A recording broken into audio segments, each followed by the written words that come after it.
3 years after the former Tshwane Mayor Randall Williams launched a construction project to upgrade the Caledonian Stadium here in Arcadia, nothing has happened.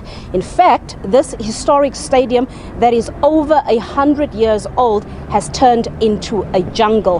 One of the owners of the soccer club, the Arcadia Shepherds, I'm now joined by Manna. He's raised concern about what has happened here and really just the City of Tshwane's failure to honor a promise that has been made years ago. Thank you so much, Mr. Manna. Pleasure. What do you make of what's happening here? Oh, it's shocking. It's extremely shocking. There was a 36-month period for them to have built and finished the stadium, which would have been now or end of last year. But the state of the stadium and the way things have happened at the stadium, there has been no control from the council side whatsoever. There's been no management from the council side whatsoever. And I just think there are too many chiefs in the council that nobody can make a decision. But it seems like things have actually worsened here. Yes, the promises for upgrades going for the last 16, 17 years. When they removed the people here in COVID, they left a large contingent of people behind. And those people then continued to destroy the stadium. They were given permission to remove all the windows to sell for scrap. There's just been no control, and the drawings were only completed on this stadium in 2020 in October. Nobody to date has seen the approved drawings signed off. So nobody knows what's actually going to be built here. We have a good idea via the schematics they've sent us and the 3Ds they've sent us, but there are discrepancies within that. Mr. Randall's promised our club would be back, and that's all we're getting is promises and promises. We're a lone club now. We've got 2 teams. We used to have 300-400 players. We've now got 22 players, but we will not stop playing until we come back to the stadium. It seems like there are also technicalities in terms of policy issues and some steps that were not followed correctly to obviously start the project. Can you tell us more about that? Yes, the destruction of the stadium and the demolishing of the stadium was against all rules because they had never had a permit. To this date, they still do not have a permit to work here, to build, to break down. That permit has never been given and has never been requested.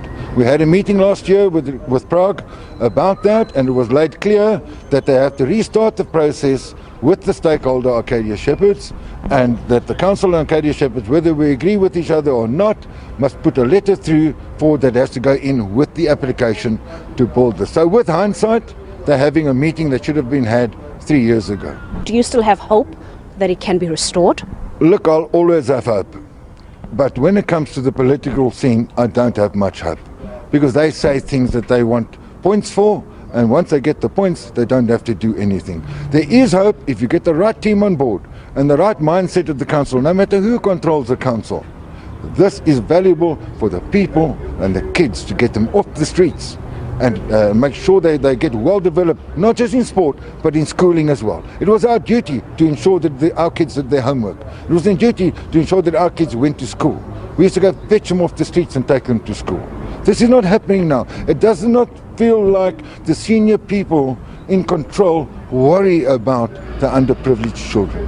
Just take us back into history so that we understand the heritage, the value of the stadium and the value of the Arcadia Shepherds. Tell us about that context. Well, Arcadia Shepherds, as most people will know, were the first club in this country to go multiracial. We were the first club in this country to go fully professional.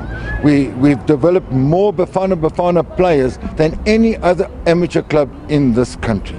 I think our tally is going to about 27 Bafana players that we have developed within this club. We've developed many players that have gone overseas to captain America and captain 1 or 2 other countries. They come from us, but they've got dual citizenship. We're an icon to everybody. I've got kids of 7, 8 years old phoning me from Cape Town wanting to come to our academy because our site still says we have an academy. Unfortunately, we don't have an academy. You know, and that's the hard news. We're still running an outreach program in all the townships way outside Pretoria. And you know, when those kids used to come to this stadium, that's the first time they've actually ever been in a stadium. That's how bad it is out there. Our goal, get our stadium up and running, put us back here, and we will then go to our outreach program and develop kids by the hundreds. What is it that you demand? We demand a new facility, upgraded. We demand to be part and parcel of growth, of development. We want to be included, like every South African in this country wanted to be included in South Africa. We want to be included in this stadium. You cannot separate the Caledonian Stadium from Arcadia. The one made the other and the other made the one. We are jointly and severally together in the heritage factor of football in life. We're one of the oldest clubs in the world, 30 oldest clubs in the world that have never stopped playing soccer through both world wars. Thank you so much there, Mr. Lucky Manna. He is one of the directors of the Arcadia Shepherds. Now, of course, this stadium, a heritage that started over 100 years ago, reduced to nothing.